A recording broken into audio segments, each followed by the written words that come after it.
Imagine a place so smart that if it were its own country, it would have the highest GDP per capita in the world, beating even Norway with its endless oil money. A place where world-changing innovations are created daily, and the brightest minds from across the globe are practically fighting to get in. Well, that place is real, and it's Massachusetts. But how did this state, without oil, gold, or even a favorable climate, become an economic giant? What makes it the most productive place in the US after New York? And could other states or even entire countries replicate its success? Today, we're breaking down how Massachusetts became the brainiac powerhouse of America, and whether this system is truly sustainable.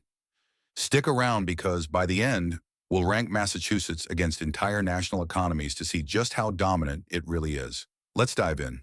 You probably know that Massachusetts is home to MIT, Harvard, and Boston Dynamics robot dogs that may or may not be taking over the world. But here's something most people don't know. Massachusetts wasn't even supposed to exist. That's right.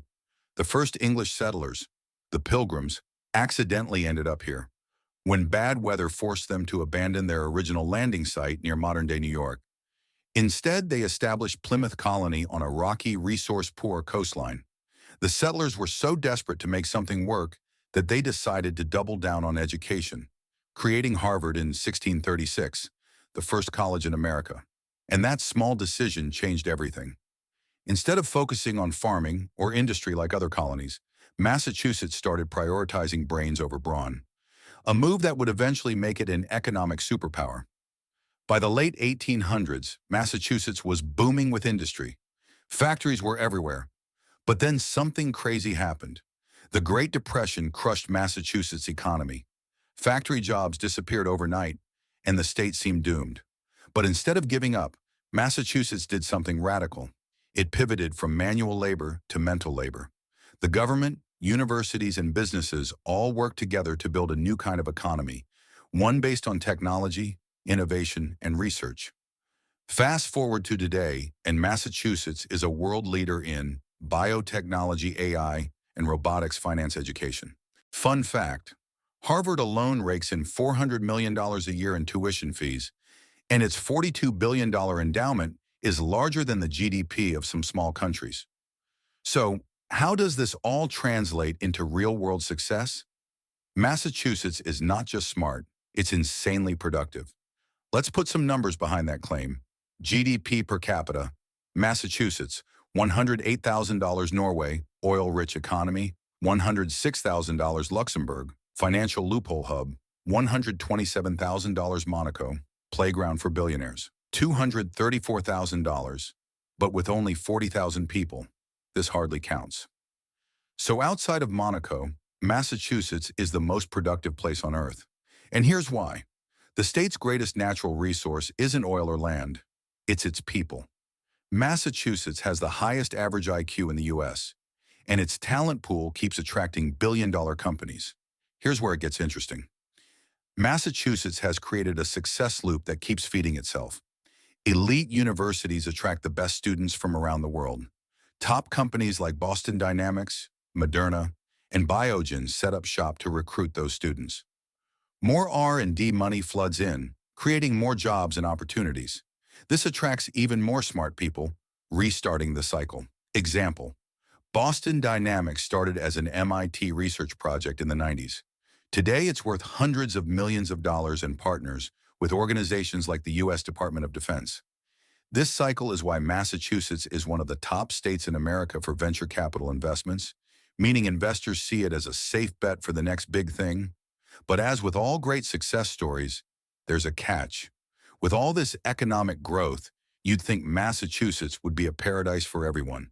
But that's not exactly the case. Cost of living nightmare.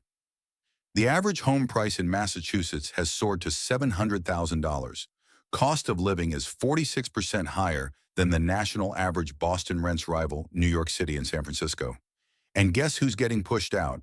The average person. While Ivy League graduates land six-figure jobs, working-class families struggle to afford basic housing. People are leaving. In 2023, Massachusetts ranks 7th in the U.S. for people moving out, with 57% of moving customers leaving the state. And when people leave, businesses struggle to fill essential jobs. So if Massachusetts is this wildly successful brain-powered economy, why doesn't every state or country just copy it? Well, some already are.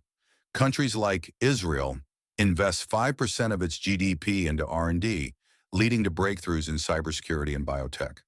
South Korea pours billions into cutting-edge AI and semiconductor research. China transitioning from cheap manufacturing to high-tech innovation. But here's the challenge.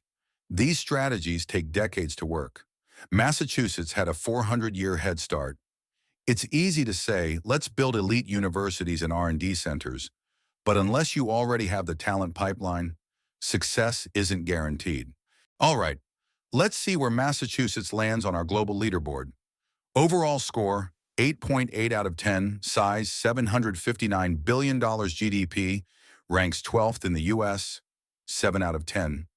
GDP per capita, $108,000, second in the world, 10 out of 10.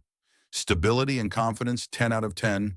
Secure and highly reputable growth, 8 out of 10. Fast but still reliant on the US system industry.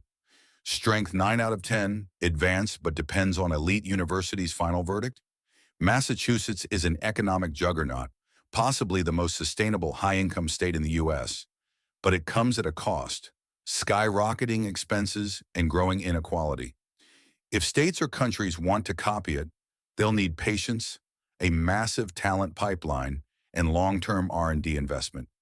So do you think Massachusetts is the future of high-income economies?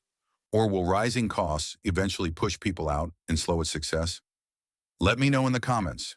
Don't forget to like, subscribe, and hit that notification bell for more deep dives into the world's most fascinating economies. Thanks for watching, and I'll see you next time. Blast off!